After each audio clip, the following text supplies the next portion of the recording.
Hi, എൻ്റെ പേര് മുഹമ്മദ് സിനാൻ. അപ്പോൾ ഇന്നത്തെ ക്ലാസ്സിൽ നമ്മൾ ഡിസ്കസ് ചെയ്യാൻ പോകുന്നത് intermediate financial management chapter 7 investment ഡിസിഷൻസിലെ പാർട്ട് 4 വീഡിയോ ആണ്. അപ്പോൾ ഇതിലൂടെ നമ്മൾ ഇന്ന് നോക്കാൻ പോകുന്നത് നെറ്റ് പ്രസൻറ്റ് വാല്യൂ, അതുപോലെ IRR, പിന്നെ ഡിസ്കൗണ്ടഡ് പേ ബാക്ക് പീരീഡ്, അങ്ങനത്തെ ബാക്കിയുള്ള നമ്മൾ കഴിഞ്ഞ ക്ലാസ്സിൽ ഡിസ്കസ് ചെയ്തതിൻ്റെ ബാക്കിയുള്ള ടോപ്പിക്സാണ് ഡിസ്കസ് ചെയ്യുന്നത്. അപ്പോൾ ഇതിൽ നമ്മൾ ഉദ്ദേശിക്കുന്നത് എന്താണെന്ന് വെച്ചാൽ NPV അതുപോലെ തന്നെ ബാക്കിയുള്ള മെത്തേഡ്സൊക്കെ കോൺസെപ്റ്റ് ആദ്യം ഒന്ന് പറയുക, എന്നിട്ട് അതിന് ശേഷം നമ്മളെ ഇൻവെസ്റ്റ്മെൻറ്റ് ഡിസിഷൻസിൽ എങ്ങനെ ക്വസ്റ്റ്യൻ വരികയെന്ന് വെച്ചാൽ, ഇപ്പോൾ ഒരു ക്വസ്റ്റ്യൻ വന്നിട്ട് ചിലപ്പോൾ എന്ത് പറയും, എല്ലാ മെത്തേഡ്സിലും ചെയ്യാം, അതായത് NPVയിൽ ചെയ്യാൻ പറയും, ഡിസ്കൗണ്ടഡ് പേ ബാക്കിൽ ചെയ്യാൻ പറയും, അതുപോലെ തന്നെ IRR കണ്ടുപിടിക്കാൻ പറയും, അങ്ങനത്തെ മെത്തേഡ്സൊക്കെ പറയും. അപ്പോൾ അതുകൊണ്ട് തന്നെ നിങ്ങളൊരു ക്വസ്റ്റ്യൻ ഫുള്ളായിട്ട് നമുക്ക് ചെയ്യണമെന്നുണ്ടെങ്കിൽ എല്ലാ കോൺസെപ്റ്റ്സും അറിഞ്ഞിരിക്കണം. അപ്പോൾ അതുകൊണ്ട് നമ്മൾ NPVയും അതുപോലെ തന്നെ IRR അങ്ങനത്തെ എല്ലാ മെത്തേഡ്സും നമ്മൾ കോൺസെപ്റ്റ്സ് നോക്കിയിട്ട് നമുക്ക് എന്ത് ചെയ്യാം, ക്വസ്റ്റ്യൻസിലേക്ക് കിടക്കാം. ക്വസ്റ്റ്യൻസ് നമ്മൾ കുറച്ച് അധികം ചെയ്യുന്നതായിരിക്കും ചാപ്റ്ററിന്. ഇത് വെരി ഇമ്പോർട്ടൻറ്റ് ചാപ്റ്ററാണ്. അപ്പോൾ നമുക്ക് നേരെ തുടങ്ങാം. അപ്പോൾ നമ്മൾ NPVനെ കുറിച്ചാണ് ആദ്യം നോക്കുന്നത്. NPV എന്താണെന്ന് നമ്മൾ ഈ ചാപ്റ്ററിൻ്റെ ഫസ്റ്റ് വീഡിയോയിൽ നമ്മൾ ഡീറ്റെയിൽ ആയിട്ട് NPVനെ കുറിച്ച് ഡിസ്കസ് ചെയ്തിട്ടുണ്ട്. അപ്പോൾ ഞാൻ അധികം ഡീറ്റെയിൽ ആയിട്ട് ഡിസ്കസ് ചെയ്യുന്നില്ല. നിങ്ങൾ പിന്നെ ഡൗട്ട്സ് ഉണ്ടെങ്കിൽ NPVൻ്റെ ഫസ്റ്റ് വീഡിയോ പോയി കാണാം. അപ്പോൾ അതിൽ NPV എന്ന് പറഞ്ഞാൽ എന്താണ്? NPV is what? NPV net present value is equal to present value of net cash flows minus total net initial investment. ഇത് present value of cash flows എന്ന് എന്ത് കുറച്ചാൽ മതി? ഇനീഷ്യൽ ഇൻവെസ്റ്റ്മെൻറ്റ് കുറച്ചാൽ നമുക്ക് എന്ത് കിട്ടും? NPV കിട്ടും. NPV എന്തിനാണ് നമ്മൾ കണ്ടുപിടിക്കുന്നത്? അത് കണ്ടുപിടിക്കുന്നത് നമ്മൾ ഒരു പ്രൊജക്റ്റ് ആക്സെപ്റ്റ് ചെയ്യണോ വേണ്ടയോ എന്ന് നമ്മൾ തീരുമാനിക്കാൻ വേണ്ടി, അതായത് പ്രസൻറ്റ് വാല്യൂ കൺസിഡർ ചെയ്തിട്ട് നമ്മൾ തീരുമാനിക്കാൻ വേണ്ടിയിട്ടാണ് എന്ത് ചെയ്യുന്നത്? NPV കൺസിഡർ ചെയ്യുന്നത്. NPVയിലൂടെ നമ്മൾ എന്ത് ചെയ്യുന്നുണ്ട്? പ്രസൻറ്റ് വാല്യൂ ഫാക്ടർ, അതായത് ടൈം വാല്യൂ ഓഫ് മണി നമ്മൾ കൺസിഡർ ചെയ്യുന്നുണ്ട്. കാരണം ഇന്ന് കിട്ടുന്ന 100 രൂപ ആയിരിക്കില്ല നാളെ, അല്ലെങ്കിൽ ഒരു കൊല്ലം 2 കൊല്ലം കഴിഞ്ഞ് കിട്ടുന്ന 100 രൂപ. നമ്മൾ ഇപ്പം നമ്മളെ കറണ്ട് സിനാരിയോയിൽ നോക്കുകയാണെങ്കിൽ തന്നെ ഇപ്പം നമ്മുടെ ഇന്ത്യൻ മണി ഇടിഞ്ഞുകൊണ്ടിരിക്കുകയാണ്. അപ്പോൾ നന്നായിട്ട് എന്ത് ചെയ്യാണ്? വാല്യൂ കുറഞ്ഞുകൊണ്ടിരിക്കുകയാണ്. അപ്പോൾ ഓരോ കൊല്ലം, അടുത്ത കൊല്ലം ആകുമ്പോൾ ചിലപ്പോൾ എന്തായിരിക്കും, വളരെ കുറഞ്ഞ വാല്യൂയിലേക്ക് എത്തും. അപ്പോൾ അതനുസരിച്ച് എന്ത് ചെയ്യും? നമ്മളെ പർച്ചേസിങ് പവർ കുറയും. അതായത് നമ്മൾ ഹൈ പ്രൈസ് സാധനങ്ങൾക്കൊക്കെ എന്ത് കൂടും? വില കൂടും. അപ്പോൾ നമ്മളിപ്പോൾ ഒരു 100 രൂപ ഇപ്പോൾ ഉള്ള സാധനത്തിന് ചിലപ്പോൾ എന്താവും, അന്നേരം 150 ആ റേഞ്ചിലേക്കൊക്കെ എത്തും. അപ്പോൾ ആ ഒരു ഡിഫറൻസ്, അതായത് നമ്മളിപ്പോൾ 100 രൂപയ്ക്ക് വാങ്ങുന്നത് അന്ന് 150 രൂപയ്ക്ക്, അതായത് അതേ സാധനം തന്നെ എന്തുകൊണ്ടാണ്? മാർക്കറ്റ് കണ്ടീഷൻസും അതുപോലെ തന്നെ എന്താ പറയുക, ഇൻഫ്ലേഷനൊക്കെ കൊണ്ട് മാറുന്നത് കൊണ്ട്. അതായത് നമ്മൾ ഇന്ന് ഒരാൾ നമുക്ക് 100 രൂപ തരാനുള്ളത് ഒരു കൊല്ലം കഴിഞ്ഞിട്ട് തരുമ്പോൾ ആ 100 രൂപ തന്നെയാണ് തരുന്നതെന്ന് വെച്ചാൽ എന്താണ്? ശരിക്കും നമുക്ക് എന്താണ്? നഷ്ടമാണ്. കാരണം അത്രയും ഈ ടൈം ഗ്യാപ്പിൻ്റെ ഇടയിൽ അത്രയും ഇൻഫ്ലേഷൻ സംഭവിച്ചിട്ടുണ്ട്. അപ്പോൾ ആ ഇൻഫ്ലേഷനുള്ള എമൗണ്ട് നമുക്ക് കിട്ടിയിട്ടില്ല. അതായത് ശരിക്കും ആ 100 രൂപ അന്ന് കിട്ടുന്നതിന് ഇന്നത്ര വാല്യൂ ഉണ്ടാകും നമ്മൾ നോക്കിയാലാണ് അയാളോട് പറയാൻ പറ്റുക, ഇത്ര അല്ല എനിക്ക് ഇത്ര തരണം എന്ന് പറയാൻ പറ്റുക. അപ്പം അതൊക്കെ നമ്മൾ കൺസിഡർ ചെയ്യുന്നതാണ് എന്ത്? നെറ്റ് പ്രസൻറ്റ് വാല്യൂ എന്ന് പറയുന്നത്. അതായത് പ്രസൻറ്റ് വാല്യൂയിലേക്ക് നമ്മൾ ഒരു ക്യാഷ് ഫ്ലോനെ ഇങ്ങോട്ടേക്ക് എടുത്തിട്ട് ചെയ്യുന്നതാണ് നെറ്റ് പ്രസൻറ്റ് വാല്യൂ ഉള്ളത്.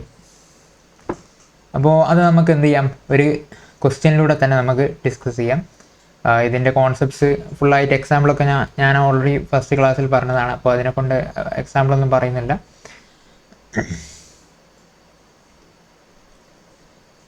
അപ്പോൾ sometimes additional investment also might be need. In that case formula will be net present value is equal to present value of net cash flow minus present value of cash outflow. Okay, അപ്പോൾ ഇതെന്താ പറയുന്നത് ഞാൻ പറഞ്ഞുതരാം. അതായത് net present value എന്ന് പറയുന്നത് NPV PV of cash flows ആണ്. അതായത് ഇപ്പം first year, second year, third year. First ഇയറിൽ എനിക്ക് ഞാൻ ഔട്ട് ഫ്ലോ ആയിട്ട് കൺസിഡർ ചെയ്യാം. ഔട്ട് ഫ്ലോ 0th ഇയറിലാണ്. അതായത് നമ്മൾ ആദ്യം ഇൻവെസ്റ്റ് ചെയ്യുക 0th ഇയറിലായിരിക്കും. ഇത് നമ്മൾ ഇയറിൻ്റെ ആദ്യത്തിനാണ് 0th ഇയർ എന്ന് പറയുന്നത്. ഫസ്റ്റ് ഇയർ എന്ന് പറയുമ്പോൾ ഇയറിൻ്റെ എൻഡ്, ഫസ്റ്റ് ഇയറിൻ്റെ എൻഡിനാണ് ഫസ്റ്റ് ഇയർ എന്ന് പറയുന്നത്. അതുപോലെ തന്നെ സെക്കൻഡ് ഇയർ എന്ന് പറയുന്നത് സെക്കൻഡ് ഇയർ എൻഡ്, ഓരോ ഇയറിൻ്റെ എൻഡ് വെച്ചിട്ടാണ് നമ്മൾ കാൽക്കുലേറ്റ് ചെയ്യുക. അപ്പോൾ ഫസ്റ്റ് ഇയറിൻ്റെ ആദ്യത്തെ തന്നെ നമ്മൾ ഇൻവെസ്റ്റ് ചെയ്ത ഉടനെ തന്നെ നമുക്ക് റിട്ടേൺ കിട്ടുന്നുണ്ടെങ്കിൽ അത് 0th ഇയറിലാണ് വരിക. ഓക്കെ, അത് നിങ്ങൾ എപ്പോഴും എന്ത് ചെയ്യുക, ഒന്ന് മനസ്സ് വെച്ചേക്കുക. അതുപോലെ തന്നെ ഇവിടെ 0th ഇയറിൽ 10 lakh നമ്മൾ ഇൻവെസ്റ്റ് ചെയ്തിട്ടുണ്ട് ഔട്ട്ഫ്ലോ ആയിട്ട്. അപ്പോൾ നെഗറ്റീവ് ഔട്ട്ഫ്ലോ 10 lakh കൊടുക്കാം. അപ്പോൾ ഫസ്റ്റ് ഇയറിൽ നമുക്ക് ഇൻഫ്ലോ വരുന്നത് ഫസ്റ്റ് ഇയറിൻ്റെ പ്രസൻറ്റ് വാല്യൂ ലെറ്റ് ടേക്ക് ഒരു 90,000 പ്രസൻറ്റ് വാല്യൂ വരുന്നുണ്ട്. സെക്കൻഡ് ഇയറിൽ 80,000 പ്രസൻറ്റ് വാല്യൂ വരുന്നുണ്ട്. തേർഡ് ഇയറിൽ 70,000 പ്രസൻറ്റ് വാല്യൂ വരുന്നുണ്ട്. അതുപോലെ തന്നെ ഇതിൻ്റെ ഇടയിൽ എന്താവുന്നുണ്ട്, തേർഡ് ഇയറിൽ പിന്നെയും നമ്മൾ ഇൻവെസ്റ്റ് ചെയ്യുന്നുണ്ട്. ഇൻവെസ്റ്റ് ചെയ്യുന്നത് എത്രയാണ്, ഒരു 1 lakh നമ്മൾ ഇൻവെസ്റ്റ് ചെയ്യുന്നുണ്ട്. അപ്പോൾ നമ്മൾ പിന്നീട് 1 lakh ഇൻവെസ്റ്റ് ചെയ്യുന്ന ടൈമിൽ നമ്മൾ എന്ത് ചെയ്യാൻ പാടില്ല, ഇനീഷ്യൽ ഇൻവെസ്റ്റ്മെൻറ്റ് എടുക്കുന്ന ടൈമിൽ 11 lakh ഇനീഷ്യൽ ഇൻവെസ്റ്റ്മെൻറ്റ് എടുക്കാൻ പാടില്ല. അതായത് ഇത് എന്തായിരിക്കും, ദിസ് ഈസ് ഫ്യൂച്ചർ വാല്യൂ ആണ്. അപ്പോൾ ഇത് നമ്മൾ എന്ത് ചെയ്യണം, 0th ഇയറിൻ്റെ വാല്യൂയിലേക്ക് മാറ്റണം. അതിനെ നമ്മൾ എന്ത് ചെയ്യണം, ഡിസ്കൗണ്ട് ചെയ്യണം. ഡിസ്കൗണ്ടിങ് ഫാക്ടർ കൊണ്ട് മൾട്ടിപ്ലൈ ചെയ്തിട്ട് പ്രസൻറ്റ് വാല്യൂ കണ്ടുപിടിക്കണം. പ്രസൻറ്റ് വാല്യൂ കണ്ടുപിടിക്കാൻ എന്ത് ചെയ്യണം, 1 lakh divided by 1.1 plus r/n ചെയ്യണം. അതായത് ഇതാണ് നമ്മുടെ ഇൻട്രസ്റ്റ് റേറ്റ് എന്ന് പറയുന്നത്. അതുപോലെ തന്നെ n എന്ന് പറയുന്നത് എത്ര ഇയർ ആണ്. അപ്പോൾ ഇത് എത്രാമത്തെ ഇയറിലാണുള്ളത്, തേർഡ് ഇയറിലാണുള്ളത്. അപ്പോൾ തേർഡ് ഇയർ എന്ന് കൊടുക്കുക. ഇൻട്രസ്റ്റ് റേറ്റ് ഒരു 10% വെച്ചിട്ട് അങ്ങനെ നിങ്ങൾ എന്ത് ചെയ്യേണ്ടി വരും, കമ്പ്യൂട്ട് ചെയ്തിട്ട് പ്രസൻറ്റ് വാല്യൂ കണ്ടുപിടിക്കേണ്ടി വരും. ഓക്കെ, ഞാൻ ജസ്റ്റ് ഇതൊന്ന് പറഞ്ഞു എന്നുള്ളൂ. ഇത് നമ്മൾ ക്വസ്റ്റ്യൻ ചെയ്യുമ്പോൾ നിങ്ങൾക്ക് നന്നായിട്ട് മനസ്സിലാവും. അപ്പോൾ ഇത് ഞാൻ ജസ്റ്റ് ഒരു കോൺസെപ്റ്റായിട്ട് പറഞ്ഞെന്നുള്ളൂ. ഇത് ജസ്റ്റ് ഒരു ഇക്വേഷൻ ആയിട്ട് എഴുതിയിട്ടുള്ളതാണ് NPV എന്താണെന്നുള്ളത്. NPV is equal to cash flow 1 divide by 1 plus K, cash flow 2 divide by 1 plus K. ഇതൊക്കെ എന്താണെന്ന് വെച്ചാൽ ഈ ഇക്വേഷൻ നമുക്ക് എന്തെങ്കിലും നോക്കാം. നെക്സ്റ്റ് ക്വസ്റ്റ്യൻ ചെയ്യുമ്പോൾ ക്വസ്റ്റ്യൻ്റെ കൂടെ തന്നെ ഈ ക്വസ്റ്റ്യനും ഈ ഇക്വേഷനും വേണമെങ്കിൽ നോക്കാം. ഓക്കെ, അപ്പോൾ ക്വസ്റ്റ്യനിലൂടെ നമുക്ക് ഫുള്ളായിട്ട് ഡിസ്കസ് ചെയ്യാം. Okay, no worries. അപ്പോൾ ഇല്ലസ്ട്രേഷൻ നമ്പർ 3 ആണ് നോക്കുന്നത്. കമ്പ്യൂട്ട്. ഇപ്പോൾ നമുക്ക് ക്വസ്റ്റ്യൻ നോക്കാം. Illustration number 3, compute the net present value for a project with a net investment of 1 lakh net investment വരുന്ന ഒരു പ്രൊജക്റ്റ് ഉണ്ട്. And net cash flow for the year for year 1 is 55,000, for year 2 is 80,000, and for year 3 is 15,000. Okay, further the company's cost of capital is 10%.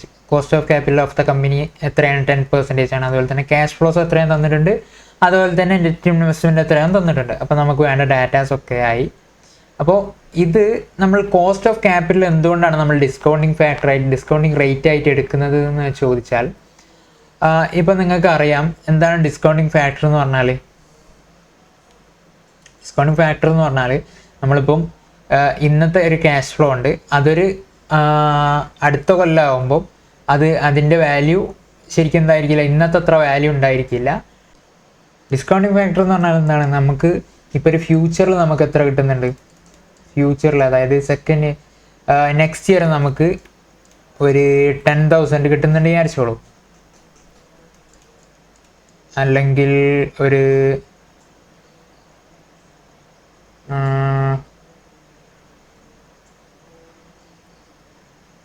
Next year നമുക്കൊരു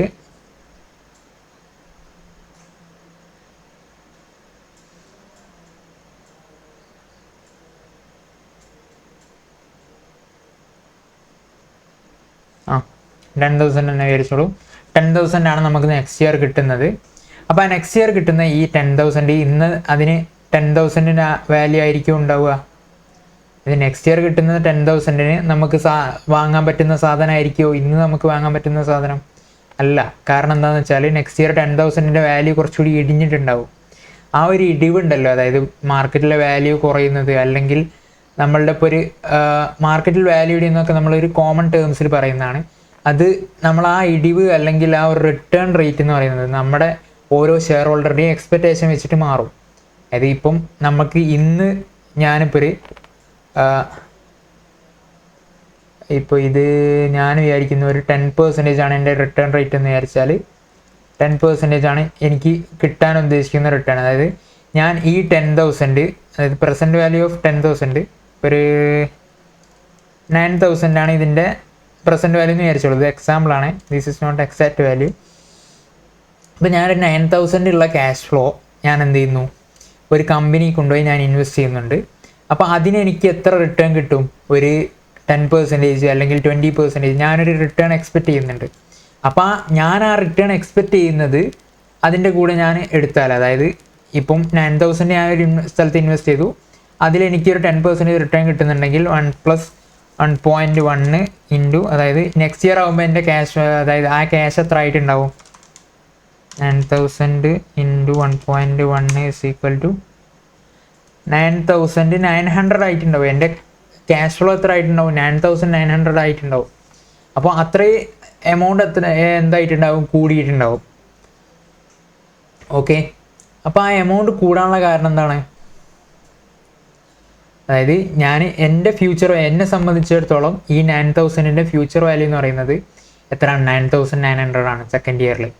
അതേ സമയത്ത് ഞാൻ ഇപ്പോൾ എന്ത് ചെയ്യാണ്, വേറൊരാൾ, ഇപ്പോൾ ഇത് ഞാനാണ് സിനാൻ, വേറൊരാൾ ഋത്തിക്ക് എക്സ്പെക്റ്റ് ചെയ്യുന്നത് 9,000 ഉള്ള തന്നെയാണ്. അതിൽ ഇവൻ എക്സ്പെക്റ്റ് ചെയ്യുന്നത് എത്രയാണെന്ന് വെച്ചാൽ, ഇവൻ എന്ത് വിചാരിക്കുന്നു, ഞാനിപ്പോൾ വേറൊരു കമ്പനിയിൽ കൊണ്ടുപോയി ഇൻവെസ്റ്റ് ചെയ്താൽ എനിക്ക് നല്ല റിട്ടേൺ കിട്ടുന്ന ഒരു കമ്പനി ഉണ്ട്, ഒരു 20% ഒക്കെ റിട്ടേൺ കിട്ടുമെന്ന് വിചാരിക്കുകയാണെങ്കിൽ next year future value next year as per Hrithik point of view എത്ര ആയിരിക്കും?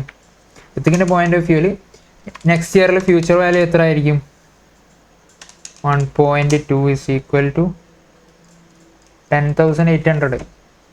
10,800 ആണ് എന്ത് അതിൻ്റെ ഫ്യൂച്ചർ വാല്യൂ എന്ന് പറയുന്നത്. അതായത് അതായത് ഞങ്ങൾക്ക് ഇവിടെ വരുന്ന ഓപ്പർച്യൂണിറ്റി കോസ്റ്റ് കൂടി ആഡ് ചെയ്തിട്ടുള്ളതാണ് എന്ത് ഈ ഫ്യൂച്ചർ വാല്യൂ എന്ന് പറയുന്നത്, അല്ലെങ്കിൽ ഓപ്പർച്യൂണിറ്റി ആയിട്ട് നമുക്ക് കിട്ടുന്ന ആ റിട്ടേൺ.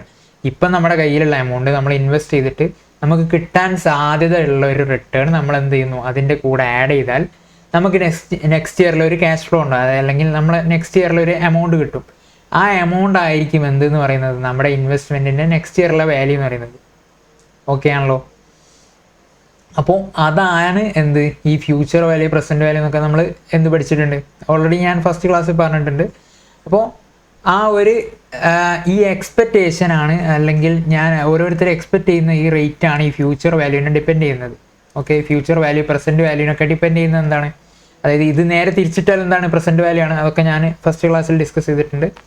അപ്പോൾ ഈ ഒരു എക്സ്പെക്റ്റേഷൻ വെച്ചിട്ടാണ്, അല്ലെങ്കിൽ ഈ റേറ്റ് വെച്ചിട്ടാണ് ഈ ഫ്യൂച്ചർ വാല്യൂ പ്രസൻറ്റ് വാല്യൂ എത്രയാണെന്ന് നമ്മൾ നോക്കുന്നത്. ഇപ്പോൾ ഈ എക്സ്പെക്റ്റേഷൻ റേറ്റ് കൂടുമ്പോൾ എന്താവും? അതിൻ്റെ പ്രസൻറ്റ് വാല്യൂ കുറയും. കാരണം എന്താണെന്ന് വെച്ചാൽ ഞാൻ പ്രസൻറ്റിൽ ഇൻവെസ്റ്റ് ചെയ്ത് ഞാൻ ഫസ്റ്റ് ഇപ്പം 0th ഇയറിൽ ഞാനിപ്പോൾ ഇത് ഇൻവെസ്റ്റ് ചെയ്താൽ നെക്സ്റ്റ് ഇയർ ആകുമ്പോഴത്തേക്കും അത് ഇപ്പോൾ ഒരു ഈവൻ 20% എക്സ്പെക്റ്റ് ചെയ്യുമ്പോൾ എന്താവുന്നുണ്ട്? 10,800 ആവുന്നുണ്ട് അവൻ്റെ നെക്സ്റ്റ് ഇയറിലെ ക്യാഷ് ഫ്ലോ. അപ്പോൾ ഇനി നെക്സ്റ്റ് ഇയറിലെ 10,800ൻ്റെ ഒരു ക്യാഷ് ഫ്ലോ കിട്ടിയിട്ടുണ്ടെങ്കിൽ അവൻ്റെ പ്രസൻറ്റ് വാല്യൂ എത്ര ആയിരിക്കും? പ്രസൻറ്റ് വാല്യൂ അവൻ എക്സ്പെക്റ്റ് ചെയ്യുന്നത്, അതായത് അവൻ്റെ എക്സ്പെക്റ്റേഷൻ എന്ന് പറയുന്നത് 20% ആണ്. അപ്പം അവൻ്റെ പ്രസൻറ്റ് വാല്യൂ എന്ന് പറയുന്നത് 9,000 ആയിരിക്കും. അതുപോലെ തന്നെ എനിക്കിപ്പം 9,900 ആയിരിക്കും നെക്സ്റ്റ് ഇയർ കിട്ടുന്നതെങ്കിലും എൻ്റെ പ്രസൻറ്റ് വാല്യൂ എത്ര ആയിരിക്കും? 9,000 തന്നെ ആയിരിക്കും. അപ്പോൾ ആ ഒരു പ്രസൻറ്റ് വാല്യൂ മാറാനുള്ള കാരണം എന്താണ്? എക്സ്പെക്റ്റേഷൻ മാറുന്നതിനെ കൊണ്ടാണ്. അപ്പോൾ ഈ ഒരു എക്സ്പെക്റ്റേഷൻ ആണ് ഇവിടെ തന്നിട്ടുള്ളത്, കോസ്റ്റ് ഓഫ് ക്യാപിറ്റലായിട്ട് തന്നിട്ടുള്ളത് എന്താണ്? ഇവിടെ എക്സ്പെക്റ്റേഷൻ. അപ്പോൾ ഇതാണ് നമ്മൾ എന്തായിട്ട് എടുക്കുക? ഡിസ്കൗണ്ടിങ് ഫാക്ടറായിട്ട് എടുക്കുക, അല്ലെങ്കിൽ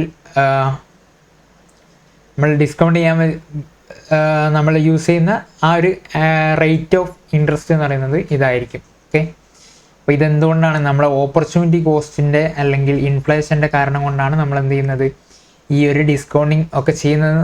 ഞാൻ ഡീറ്റെയിൽ ആയിട്ട് നമ്മൾ ഡിസ്കസ് ചെയ്തിട്ടുള്ള കാര്യമാണ്. അപ്പോൾ ഇനി നമുക്ക് എന്ത് ചെയ്യാം? ഈ ക്വസ്റ്റ്യൻ എങ്ങനെ സോൾവ് ചെയ്യാൻ നോക്കാം. ഓക്കെ, ക്വസ്റ്റ്യനെ നോക്കാം. ആദ്യം തന്നെ നിങ്ങൾ എന്ത് ചെയ്യാം? ഞാനിവിടെ നെറ്റ് ക്യാഷ് ഫ്ലോസ് കൊടുത്തിട്ടുണ്ട്. ഈ ക്വസ്റ്റ്യൻ ഞാൻ ഒന്ന് വേണമെങ്കിൽ എഴുതി ചെയ്യാം. അപ്പോൾ കുറച്ചുകൂടി നിങ്ങൾക്ക് എന്ത് ചെയ്യാം, ക്ലാരിറ്റി വരും. അപ്പോൾ ഫസ്റ്റ് തന്നെ year cash flow discounting factor at 10%, present value of cash flow. Okay, ഇത്രയാണ് വേണ്ടത്. അപ്പോൾ ഇയർ ഫസ്റ്റ് എത്രയാണ്? 0th year. 0th ഇയർ എന്ന് പറയുന്നത് അതായത് നമ്മൾ ഇപ്പോൾ ചെയ്യുന്നത്, ഇപ്പോൾ നമ്മൾ ഇൻവെസ്റ്റ് ചെയ്യുന്നത് എത്രയാണ്? 1 lakh നമ്മൾ ഇൻവെസ്റ്റ് ചെയ്യുന്നത്. അത് എത്രയാണ്? നെഗറ്റീവ് അല്ലേ? 1 lakh നെഗറ്റീവ്. അപ്പം അതായത് നമ്മൾ ഇൻവെസ്റ്റ്മെൻറ്റ് അങ്ങോട്ട് ക്യാഷ് പോവുകയാണ്. അപ്പം അതെന്താണ്? നെഗറ്റീവായിട്ട് നമ്മൾ കൊടുക്കുന്നു. അപ്പോൾ അതിൻ്റെ ഡിസ്കൗണ്ടിങ് ഫാക്ടർ 10% എത്രയാണ്? അതായത് ഇന്നുള്ള സാധനത്തിന് എത്ര ആയിരിക്കും വരിക? അതന്നെ ആയിരിക്കുമല്ലോ അതിൻ്റെ വില. പ്രസൻറ്റ് വാല്യൂ ഫ്യൂച്ചർ വാല്യൂ നോക്കേണ്ട ആവശ്യമുണ്ടോ? ഇല്ലല്ലോ. അപ്പോൾ ഇന്നുള്ള സാധനത്തിൻ്റെ വില അതന്നെ ആയിരിക്കും. അപ്പോൾ നമ്മൾ എന്ത് ചെയ്യുക? മൾട്ടിപ്ലിക്കേഷൻ ഡിസ്കൗണ്ടിങ് ഫാക്ടർ 1 തന്നെ ആയിട്ട് എടുക്കുക. എന്നിട്ട് ഇനി first year, second year, third year, അങ്ങനെ 3 ഇയേഴ്സിൽ നമുക്ക് എന്തുണ്ട്? ക്യാഷ് ഫ്ലോസ് ഉണ്ട്. അപ്പോൾ അതിൽ ഫസ്റ്റ് ഇയറിൽ 55, സെക്കൻഡ് ഇയറിൽ 80. ഫസ്റ്റ് ഇയറിൽ 55,000, സെക്കൻഡ് ഇയറിൽ 80,000, തേർഡ് ഇയറിൽ 15,000. അപ്പോൾ ഇത്രയാണ് എന്ത് വരുന്നത്? ക്യാഷ് ഫ്ലോ വരുന്നത്. അപ്പോൾ പിന്നെ വേറൊരു കാര്യം ശ്രദ്ധിക്കേണ്ടത് എന്താണെന്ന് വെച്ചാൽ, നിങ്ങൾ ക്യാഷ് ഫ്ലോ എന്ന് പറയുമ്പോൾ അത് വെറും റിട്ടേൺ മാത്രമായിട്ട് കൺസിഡർ ചെയ്യരുത്. അതായത് നമ്മൾ ഇൻവെസ്റ്റ്മെൻറ്റിൻ്റെ ഒക്കെ കേസിൽ എന്ന് പറയുമ്പം നമുക്ക് വെറും റിട്ടേൺ ആയിട്ടുള്ള, അതായത് ഞാനിപ്പോൾ എക്സ്പെക്ട് ചെയ്യുന്നത് 10% ആണല്ലോ.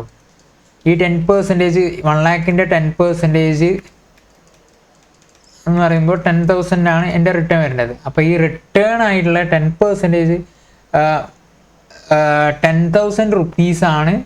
10,000 റുപ്പീസിന് പകരം ഇത്രയും എനിക്ക് ക്യാഷ് ഫ്ലോ കിട്ടുന്നുണ്ടെന്നല്ല ഇതിൻ്റെ അർത്ഥം. ഓക്കെ, അതായത് ഈ 10,000 റുപ്പീസിൻ്റെ പകരമല്ല, ഈ 1 lakh 10,000 റുപ്പീസിൻ്റെ പകരം കിട്ടുന്നു എന്നുള്ളതാണ് അർത്ഥം. അതായത് എൻ്റെ റിട്ടേണും അതുപോലെ തന്നെ എൻ്റെ പ്രിൻസിപ്പൽ എമൗണ്ടും, റിട്ടേൺ പ്ലസ് പ്രിൻസിപ്പൽ ഫുള്ളായിട്ട് എനിക്ക് തിരിച്ച് കിട്ടുന്നതാണ് എന്തെന്ന് പറയുന്നത് ക്യാഷ് ഫ്ലോ എന്നുള്ളതിനെ കൊണ്ട് ഉദ്ദേശിക്കുന്നത്. അപ്പോൾ ഈ ചാപ്റ്ററിൽ അതൊന്നും ഓർമ്മ വെക്കുക. ഓക്കെ, അല്ലാതെ എന്തല്ല വെറും റിട്ടേൺ ആയിട്ടുള്ള ഈ 10,000 മാത്രമായിട്ട് ഇങ്ങനെ കിട്ടുന്നതല്ല. ഇനി ഡിസ്കൗണ്ടിങ് ഫാക്ടർ 10%, ഫസ്റ്റ് ഇയറിൽ എത്രയാണ്? 0th ഇയറിൽ 1 ആയിരിക്കും. ഫസ്റ്റ് ഇയറിൽ എത്രയാണ്? 1/1.1 ഈസ് ഈക്വൽ ടു 0.909. 1/1.1. സെക്കൻഡ് ഇയറിൽ 0.826, തേർഡ് ഇയറിൽ 0.751. അപ്പോൾ ഇതിനെ ഞാൻ എന്ത് ചെയ്യുക? മൾട്ടിപ്ലൈ ചെയ്യുക. അപ്പോൾ present value of cash flow കിട്ടും. ഫസ്റ്റ് ഇയറിൻ്റെത് മൾട്ടിപ്ലൈ ചെയ്യുമ്പോൾ 1 lakh മൈനസ് വരും. അതുപോലെ തന്നെ സെക്കൻഡ് ഇയറിൽ 55,000 ഇൻറ്റു 0.909 ഈസ് ഈക്വൽ ടു 55,000 വരും. 80,000 ഇൻറ്റു 0.826 ഈസ് ഈക്വൽ ടു 66,080 വരും.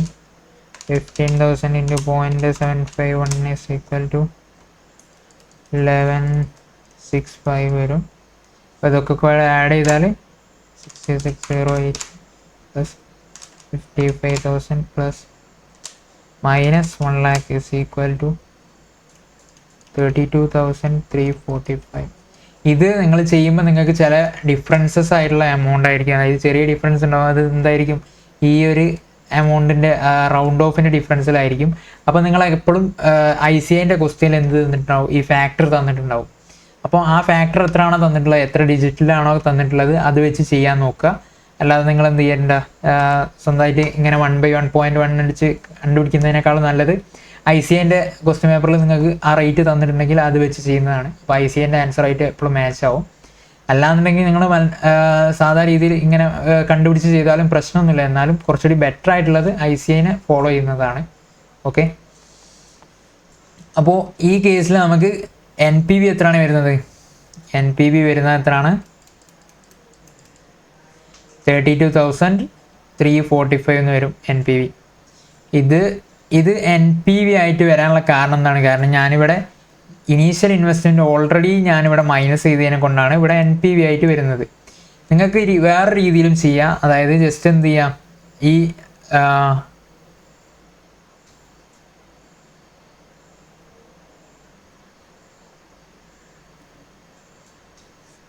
വേറെ രീതി ഏതാണെന്ന് വെച്ചാൽ,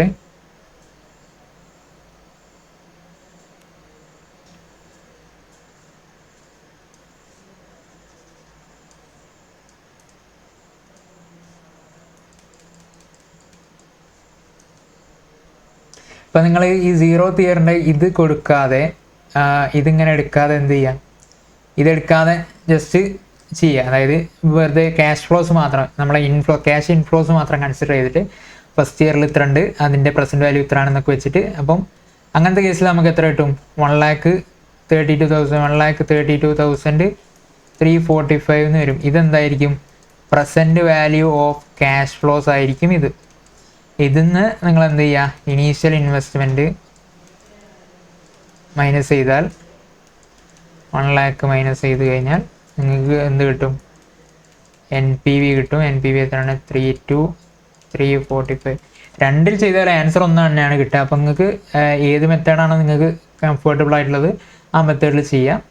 അതായത് എന്ത് ചെയ്യാം, ഒന്നെങ്കിൽ 0th ഇയറിൽ ഇങ്ങനെ ക്യാഷ് ഫ്ലോ നെഗറ്റീവായിട്ട് കൊടുക്കാം, അല്ലെങ്കിൽ എന്ത് ചെയ്യാം, ഇവിടെ ഇയേഴ്സിലെ ക്യാഷ് ഇൻഫ്ലോസ് മാത്രം എഴുതിയിട്ട് ഔട്ട് ഫ്ലോ ജസ്റ്റ് എന്ത് ചെയ്യാം, ലാസ്റ്റ് മൈനസ് ചെയ്തിട്ട് NPV കണ്ടുപിടിക്കുകയും ചെയ്യാം.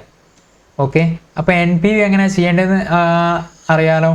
ഞാൻ ഓൾറെഡി നമുക്ക് ഒരു മുന്നത്തെ ക്ലാസ്സിൽ ഞാൻ പറഞ്ഞിട്ടുള്ളതാണ് ഡീറ്റെയിൽ ആയിട്ട്.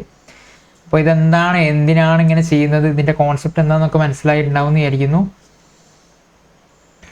അപ്പോൾ ഇനി ഇതിൽ റെക്കമെൻഡേഷൻ എന്താണ്? Since the net present value is positive the company should accept the project.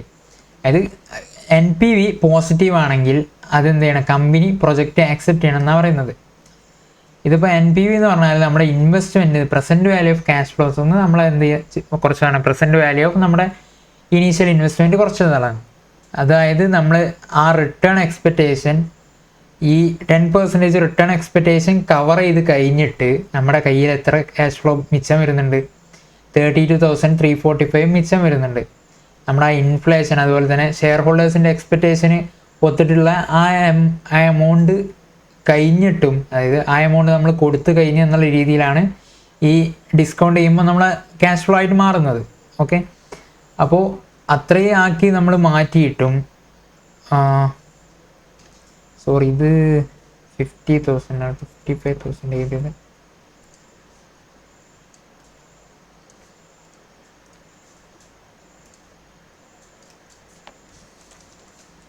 ഇതിൽ ചെറിയ ഡിഫറൻസ് ഉണ്ടാവും. 50,000 പ്ലസ് 6,080 പ്ലസ് 11,265 127,345 വരും. 127,345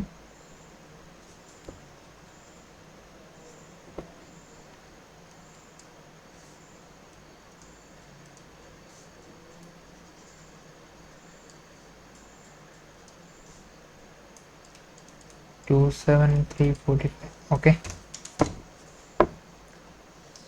അപ്പോൾ ഇങ്ങനെയാണ് എന്ത് ചെയ്യുക, നമ്മൾ NPV കണ്ടുപിടിക്കുക.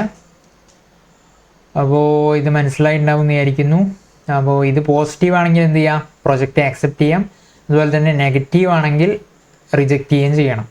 ഓക്കെ, ഇനി വേറൊരു പോയിന്റ് എന്താണെന്ന് വെച്ചാൽ, if NPV is greater than 0 it means return on investment is greater than KE. Earnings is greater than required rate of return. ഈ പോയിന്റ് നമ്മൾ ഓൾറെഡി പറഞ്ഞിട്ടുള്ളതാണ്. എന്താണെന്ന് വെച്ചാൽ ഈ റിട്ടേൺ ഓൺ ഇൻവെസ്റ്റ്മെൻറ്റ് എന്ന് പറയുമ്പോൾ എന്താണ്, നമുക്ക് ഈ ഇത് ഇൻവെസ്റ്റ്മെൻറ്റിൽ നിന്ന് കിട്ടുന്ന കിട്ടുന്ന റിട്ടേൺ കെയിനേക്കാളും കൂടുതലാണെങ്കിലാണ് NPV പോസിറ്റീവ് വരിക എന്ന് പറഞ്ഞു. ഈ കേസിൽ എന്താണ് നമുക്ക് കിട്ടുന്ന റിട്ടേൺ? ഇതായിരിക്കും നമുക്ക് കിട്ടുന്ന റിട്ടേൺ എന്ന് പറയുന്നത്. കണ്ടോ, ക്യാഷ് ഫ്ലോ, ഈ ക്യാഷ് ഫ്ലോസ് ആയിരിക്കും നമുക്ക് കിട്ടുന്ന റിട്ടേൺ. ഇത് റിട്ടേൺ മാത്രമാണോ? അല്ല, റിട്ടേൺ പ്ലസ് ഇനീഷ്യൽ ഇൻവെസ്റ്റ്മെൻ്റ് ആയിരിക്കും ഇതെന്ന് പറയുന്നത്. ഓക്കെ, അതായത് ഈ ക്യാഷ് ഫ്ലോസ് ടോട്ടലായിട്ടുള്ളത് നമ്മുടെ റിട്ടേണും അതുപോലെ തന്നെ ഇനീഷ്യൽ ഇൻവെസ്റ്റ്മെൻറ്റും കൂടി നമുക്ക് തിരിച്ച് കിട്ടിയിട്ടുള്ളതായിരിക്കും. അതിൽ നിന്നും നമ്മൾ എന്ത് ചെയ്യാണ്, ഇവിടെ നമ്മൾ ചെയ്യുന്നത് ഈ ഡിസ്കൗണ്ടിങ് ഫാക്ടർ ചെയ്യുന്നത് എന്തിനാണ്, നമ്മുടെ ഈ റിട്ടേണിനെ എന്ത് ചെയ്യാണ്, തിരിച്ച്, അതായത് റിട്ടേൺ ഒഴിവാക്കിയിട്ട് ഇനീഷ്യൽ ഇൻവെസ്റ്റ്മെൻറ്റിൻ്റെ രീതിയിലേക്ക് മാറ്റാൻ വേണ്ടിയിട്ടാണ്. ഓക്കെ, ഇത് നല്ലോണം ശ്രദ്ധിക്കുക, ഈ ഒരു കോൺസെപ്റ്റ് മനസ്സിലാവേണ്ടത് നോക്കുക. ഇത് റിട്ടേൺ പ്ലസ് ഇൻവെസ്റ്റ്മെൻ്റ് ആണ് എന്തെന്ന് പറയുന്നത്, ഈ നമുക്ക് കിട്ടുന്ന ക്യാഷ് ഫ്ലോസ് എന്ന് പറയുന്നത്. അതിനെ നമ്മൾ റിട്ടേൺ എക്സ്പെക്റ്റേഷൻ കൊണ്ടാണ് എന്ത് ചെയ്യുന്നത്, അതായത് KE കൊണ്ട് നമ്മുടെ കോസ്റ്റ് കൊണ്ട് എന്ത് ചെയ്യുന്നു, കോസ്റ്റ് കൊണ്ട് അഡ്ജസ്റ്റ് ചെയ്യുന്നു. അതായത് cost of equity, cost of capital കൊണ്ട് നമ്മൾ എന്ത് ചെയ്യുന്നു, അഡ്ജസ്റ്റ് ചെയ്യുന്നു. ആ കോസ്റ്റ് ഓഫ് ക്യാപിറ്റൽ നമ്മൾ ഇതിൻ്റെ കൂടെ, അതായത് ക്യാഷ് ഫ്ലോസിൻ്റെ കൂടെ, ഈ പ്രസൻറ്റ് വാല്യൂ ഇതിൻ്റെ കൂടെ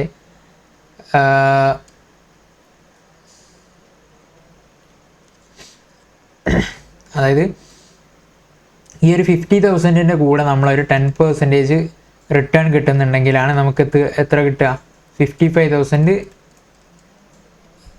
കിട്ടുക അല്ലേ. ഇത് 50,000 എന്ന് പറയുന്നത് പ്രിൻസിപ്പൽ എമൗണ്ട് ആയിട്ട് നമ്മൾ കാണുന്നു. അതുപോലെ തന്നെ ഈ 10% നമ്മൾ റിട്ടേൺ ആയിട്ട് കണ്ടാൽ ക്യാഷ് ഫ്ലോ ആയിട്ട് 55,000 കിട്ടുന്നു. അപ്പോൾ ഇങ്ങനെ ആ റിട്ടേണിന്, അതായത് റിട്ടേണിൻ്റെ കോസ്റ്റ് ഒഴിവാക്കാൻ വേണ്ടിയിട്ടാണ് ഈ റിട്ടേൺ പ്ലസ് ഇനീഷ്യൽ ഇൻവെസ്റ്റ്മെൻറ്റിൽ നിന്ന് കോസ്റ്റ് ലെസ് ചെയ്യാൻ വേണ്ടിയിട്ടാണ് ഈ ഡിസ്കൗണ്ടിങ് ഫാക്ടർ വെച്ച് നമ്മൾ എന്ത് ചെയ്യുന്നത്, ഡിസ്കൗണ്ട് ചെയ്യുന്നത്. അപ്പോൾ അത് ചെയ്ത് കഴിഞ്ഞാൽ നമുക്ക് കിട്ടുന്നത് എന്താണ്, ഇത് പ്രിൻസിപ്പൽ എമൗണ്ട് ആയിരിക്കും നമുക്ക് കിട്ടുന്നത്, ഓക്കെ. അപ്പോൾ ഈ പ്രിൻസിപ്പൽ എമൗണ്ട് നമുക്ക് കൂടുതലായിട്ട്, അതായത് നമ്മൾ ഇൻവെസ്റ്റ് ചെയ്തതിനേക്കാളും കൂടുതൽ നമുക്ക് എന്ത് കിട്ടുന്നുണ്ട്, പ്രിൻസിപ്പൽ എമൗണ്ട് കിട്ടുന്നുണ്ടെന്നാണെങ്കിലാണ് എന്തെന്ന് പറയുന്നത്,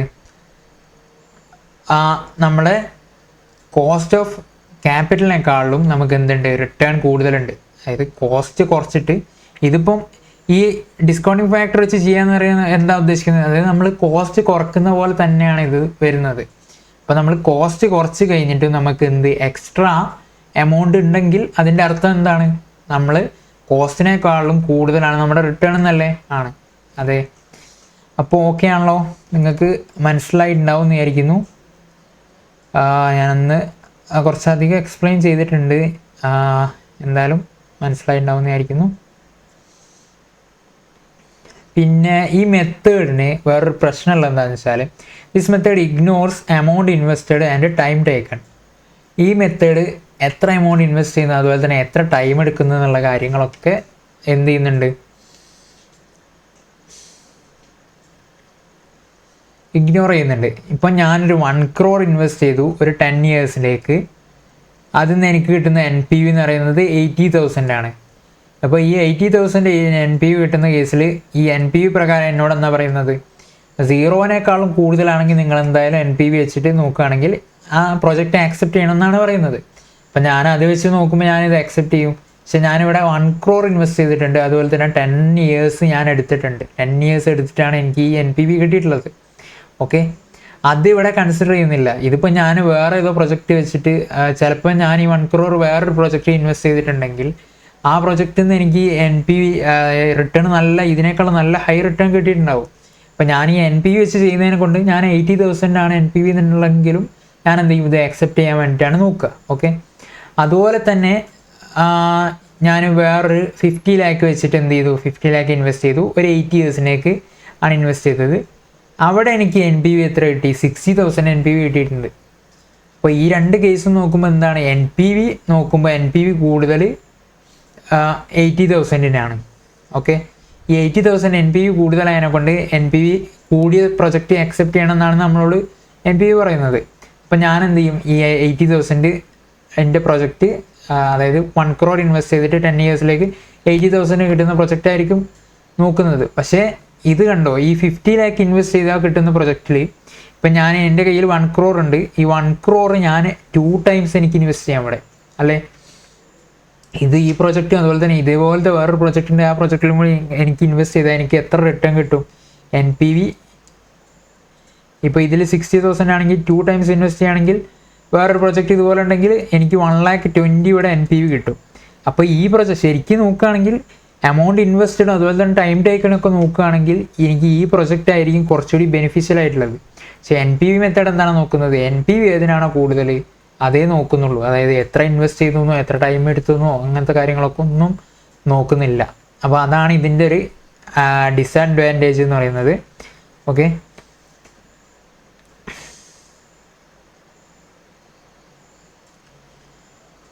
അപ്പോൾ ഇത്രയാണ് NPV ഉള്ളത്. ഇനി നെക്സ്റ്റ് എന്ന് പറയുന്നത് പ്രോഫിറ്റബിലിറ്റി ഇൻഡെക്സ് ആണ്. ഇതൊരു സിമ്പിളായിട്ടാണ്, അതായത് NPV പോലെ തന്നെ എങ്ങനെയെന്ന് വെച്ചാൽ ഇത് നമ്മൾ NPV ചെയ്ത മാതിരി തന്നെ sum of discounted cash flows ചെയ്യുക. അതായത് ഡിസ്കൗണ്ടഡ് ക്യാഷ് ഫ്ലോസ് എത്രയാണ്, ഇപ്പം നേരത്തെ മുകളിലത്തെ കേസിൽ discounted cash flows എത്രയാണുള്ളത്? 50,000, 66,080, 11,265.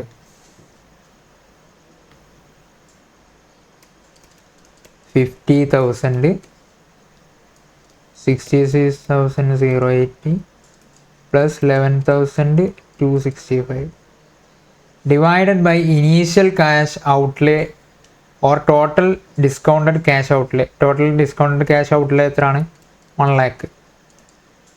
1 lakh divide ചെയ്താൽ ഇതെന്താ സംഭവം എന്ന് വെച്ചാൽ നമ്മൾ സാധാ NPV കാണുമ്പോൾ എന്താണ് ചെയ്യുക?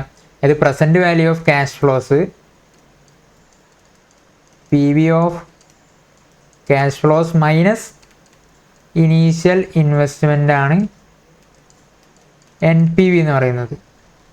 ഓക്കെ, ഈ കേസിൽ എന്താണ്, അതായത് പ്രോഫിറ്റബിലിറ്റി ഇൻഡെക്സ് എന്ന് പറഞ്ഞാൽ